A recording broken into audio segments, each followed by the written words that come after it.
Pays de sourires, de mystères et de couleurs, le Sénégal offre à chaque instant sa gentillesse légendaire, son folklore de rythme et de percussion, ses paysages diversifiés, luxuriants et exotiques, son quotidien coloré, sa douceur de vivre et son sens de l'accueil, connu sous le nom de la teranga sénégalaise.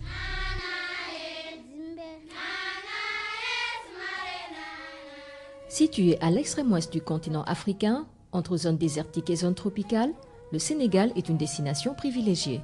Son métissage climatique lui permet de s'afficher comme l'un des pays les plus ensoleillés au monde et l'un des climats les plus agréables, à seulement 5 heures d'avion des principales capitales européennes. Au sud de Dakar, la côte s'est laissée creuser pour former une anse, se protégeant ainsi des ardeurs de la haute mer. Cet espace côtier, souligné par une large bande de sable étendue sur 100 km de plages immenses, c'est la Petite Côte.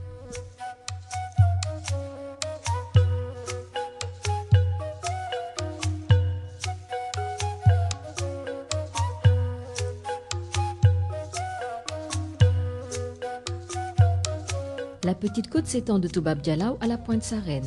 Elle a la particularité d'abriter plusieurs sites, parfois désertiques, parfois bordés de végétation, de falaises ou de villages de pêcheurs. Afin de gérer la mise en valeur et l'aménagement de ce territoire, le gouvernement sénégalais a créé en 1975 la SAPCO, la Société d'aménagement et de promotion touristique de la Petite Côte, avec pour objectif principal de créer, de développer et de promouvoir le tourisme balnéaire au Sénégal.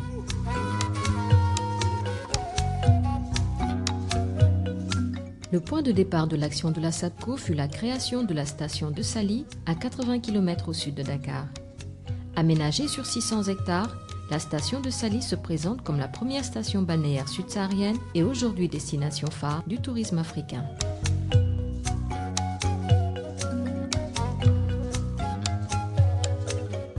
Les grandes chaînes hôtelières, mais également les hôteliers indépendants, sont venus investir sur le domaine de la SAPCO. La SAPCO est à l'écoute de tous les projets. Ainsi, parallèlement à l'implantation hôtelière, un nouveau système d'investissement a vu le jour, la promotion immobilière. La SAPCO a développé le nord de la station de Saly pour permettre aux promoteurs et à leur nouveau concept de s'y implanter. L'implantation simultanée des grandes chaînes hôtelières, des hôteliers indépendants et des programmes immobiliers permet à la SAPCO de proposer un éventail de produits variés, répondant à tous les styles et à toutes les exigences. Hôtel Club avec son organisation et ses animations, hôtel classique jouant sur l'intimité et la tranquillité, ainsi que le para-hôtelier qui permet, grâce à la location ou à la pleine propriété, d'accéder à un système de vacances sur mesure, plus intime, plus personnel et plus indépendant. Dans la gestion de l'implantation immobilière et hôtelière, le gouvernement sénégalais et la SAPCO ont toujours opté pour l'intégration des populations dans le développement du tourisme de façon à ce qu'elles puissent en bénéficier.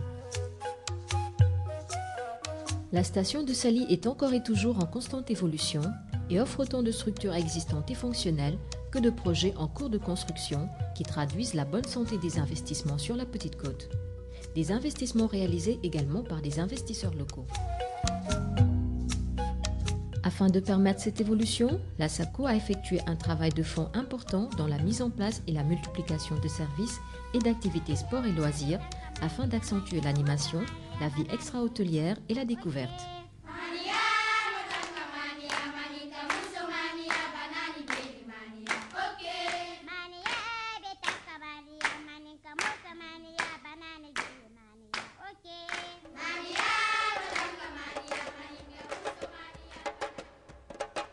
Le travail de la SAPCO s'est situé également dans la gestion des espaces et la gestion administrative, dans la mise en place des infrastructures comme les axes routiers, l'éclairage, le forage et la distribution d'eau, le secours médical avec poste de santé et évacuation sanitaire, ainsi que dans la sécurité.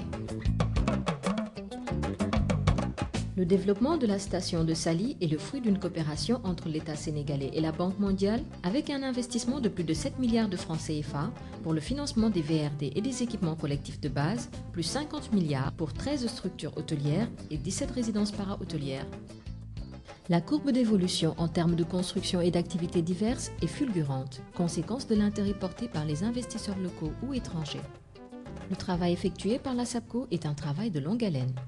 Depuis 1975, des objectifs sont fixés. La station de Saly en fut un des premiers et l'évolution du nombre de touristes de 1980 à 2002 illustre parfaitement la réussite de cette opération. La stratégie de développement de la SAPCO prévoit d'atteindre l'objectif de 30 000 lits répartis sur 6 stations balnéaires répertoriées de la Petite Côte: Ndayane, Guéréo, Pointe-Sarène, Mbodiène, Joal-Figneau, station de Saly. Le désir de réussir se projette dans l'avenir. Un avenir ambitieux puisque le gouvernement sénégalais veut étendre les compétences de la SAPCO et son domaine d'intervention sur l'ensemble du territoire sénégalais. Le potentiel touristique du Sénégal est important. L'espace côtier n'en est pas l'unique richesse et d'autres sites du territoire national seront exploités.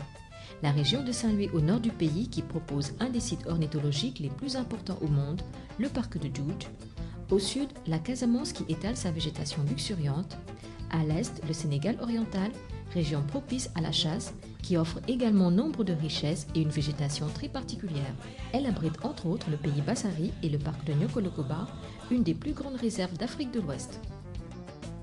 Le flux touristique est géré par 3 aéroports. Le plus important, l'aéroport international Léopold Sédar Senghor de Dakar, sera déplacé plus au sud à Niasse, ce qui le placera au centre d'une ligne géotouristique, les 2 autres aéroports se situant à Saint-Louis et au Cap Skirring en Casamance.